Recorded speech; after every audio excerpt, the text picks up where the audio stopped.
It all started here in Samoa, an island nation in the South Pacific, when more than 80 children were adopted by American parents through the adoption agency Focus on Children. What were you told about this little girl's background?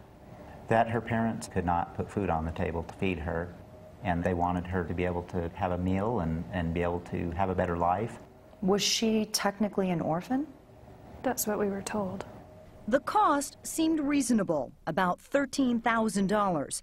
So Mike and Carrie Nyberg agreed to adopt the 3-year-old little girl, who they named Aaliyah. They were told she had been living in FOC's orphanage for months.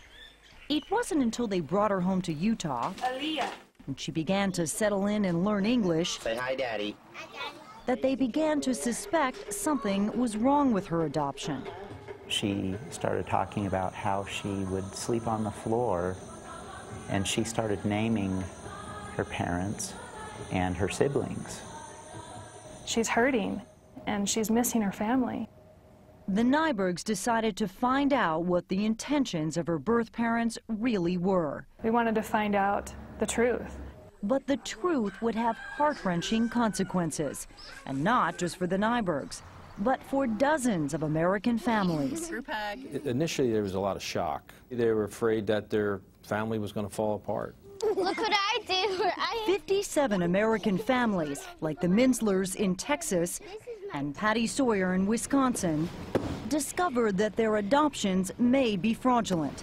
I can do 10 cartwheels. While they believed they had adopted orphans, the Samoan families, all poor and uneducated, believed they had signed their children up for a foster program and that their children would be coming home at age 18. I was lied to. It's all a lie. Lies. Focus on Children lied to us and the Samoan parents. Now the question on every parent's mind was, will I have to give up my child? Regardless of what happened and regardless of what Focus did, we made a vow to her to be her parents for life. We are her parents, and nothing is going to change that.